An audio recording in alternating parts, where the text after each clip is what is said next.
Assalamu alaikum warahmatullahi wabarakatuh. Today we have a very important topic to discuss. I am going to share with you keep on or keep structure. It is the grammatical structure and this is a very important structure. We use this structure in our communication. ये structure हमारी conversation के लिए और communication के लिए बहुत important है. Keep on या keep ये ग्रामेटिकल स्ट्रक्चर है और इसे हम उस वक्त इस्तेमाल करते हैं जब कोई काम हम बार बार करते हैं या हम कोई काम बार बार करते हैं और दरमियान में थोड़ा वक्फ़ा आ जाता है। जैसे अगर मैं आपसे कहूँ कि मैं इंग्लिश पढ़ाती रहती हूँ, means I keep teaching English, but some time it happens कि I take 1 or 2 days off and then I again start teaching English. तो जब हम कोई काम बार बार करते हैं, रिपीट करते हैं, कॉन्स्टेंटली करते हैं, so we tell these work और these action through keep on और कीप स्ट्रक्चर। आप कीप ऑन भी यूज़ कर सकते हैं और कीप भी यूज़ कर सकते हैं। This is a very common structure of English and remember keep on और keep is for the present use. ठीक है, पास्ट के लिए केप्ट ऑन इस्तेमाल होता है, प्रेजेंट रिपीटेड एक्शन या प्रेजेंट ऐसा एक्शन जो प्रेजेंट में आप बार बार करते हो उसके लिए आप कीप ऑन यूज़ करेंगे। Now how can we make sentences in keep on? तो सबसे पहले आपने सब्जेक्ट यूज़ करना है, सब्जेक्ट के बाद कीप ऑन या कीप, उसके बाद वर्ब की फर्स्ट फॉर्म आईएनजी के साथ यूज़ होगी, जेरेंट फॉर्म यूज़ होगी वर्ब की, एन ऑब्जेक्ट। नेगेटिव के लिए subject and then do does not लगाएंगे। देखें इसमें हमारे पास कोई हेल्पिंग वर्ब नहीं है, so for making negative sentences we have to use do and does not. So do और डज नॉट के बाद कीप ऑन या कीप यूज़ करेंगे, देन वर्ब की ING form an object.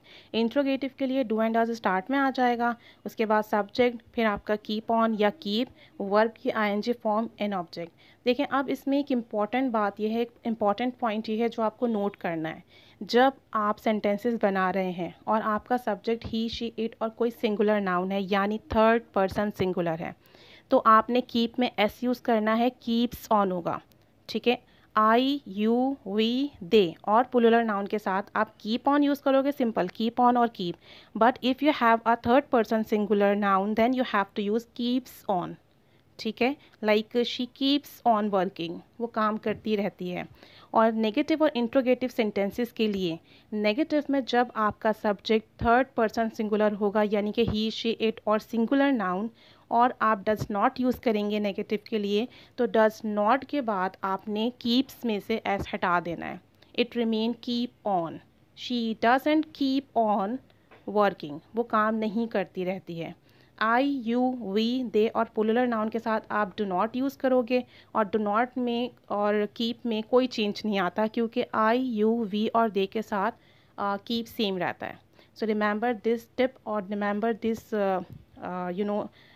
precaution that when you are making sentence with he, she, it and singular nouns, so use s in keeps, and when you are making negative or interrogative sentences so you have to use doesn't or does, और does के बाद keep में से s remove हो जाएगा। Now look at the example. The first example is that हम लाहौर जाते रहते हैं।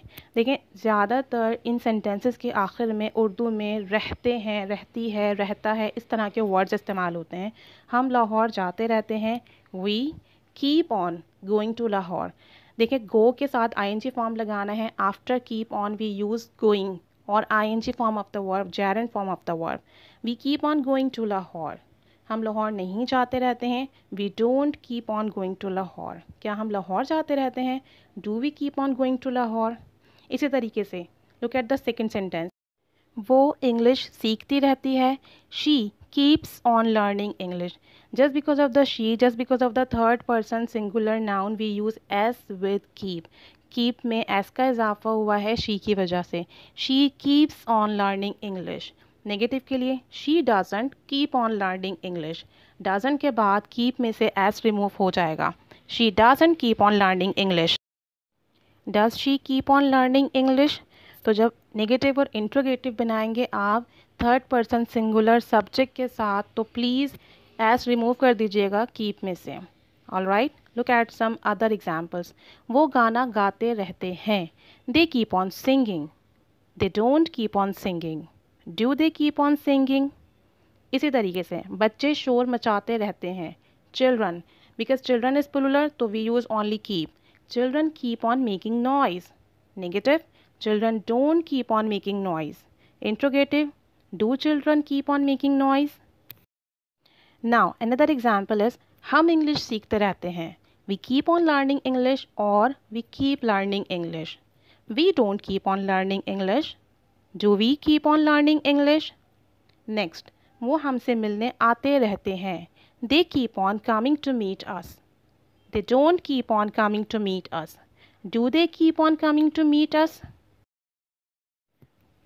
हम बार बार लड़ाई करते रहते हैं। We keep on fighting again and again. हम बार बार लड़ाई नहीं करते। We don't keep on fighting again and again. Do we keep on fighting again and again? Alright, जब हम कोई काम बार बार करते हैं तो वी यूज़ कीप ऑन। मासी कमरा साफ़ करती रहती है। This is the responsibility of made कि उसे कमरा साफ़ करना है और वो कमरे की सफाई करती रहती है। Maid keeps on cleaning room. Maid is a singular noun, so we use S with keep. Maid keeps on cleaning room. Maid doesn't keep on cleaning room. Doesn't के साथ आपने कीप में से एस हटा देना है। Maid doesn't keep cleaning room. Does maid keep cleaning room? तो negative और इंट्रोगेटिव में से एस रिमूव हो जाएगा। Now the last one is police चोर को पकड़ती रहती है। The police keeps on arresting thieves. अब देखिए, पुलिस क्योंकि एक पूरा इंस्टीट्यूट है, तो पूरा ये एक बॉडी है, एक इंस्टीट्यूट है, तो हम इसे सिंगुलर लेते हैं, कलेक्टिव नाउन में कंसीडर करते हैं। सो दैट्स वाई कीप में एस लगा है। Police keeps on arresting thieves. Police doesn't keep arresting thieves या doesn't keep catching thieves. Does police keep arresting thieves? मैं इंग्लिश पढ़ाती रहती हूँ। I keep teaching English. I don't keep teaching English. Do I keep teaching English? So this is the structure of keep on or keep. So it is very easy structure and it is very useful structure in our conversation. So अगर आप कोई काम बार बार करते रहते हैं या आप किसी काम को बार बार करना पसंद करते हैं या कोई काम आपके रिस्पॉन्सिबिलिटी में है जो आपको बार बार करना होता है, तो आप उसके लिए कीप ऑन या सिर्फ कीप यूज़ कर सकते हैं। जैसे मैं हर बार आपसे कहती हूँ कीप लर्निंग, सीखते रहिए। कीप स्टेइंग विद अस, हमारे साथ कनेक्ट रहिए। कीप प्रैक्टिसिंग, प्रैक्टिस करते रहिए। So this is what the structure of keep on. Try to practice it and try to share your comments with us. Thanks for watching.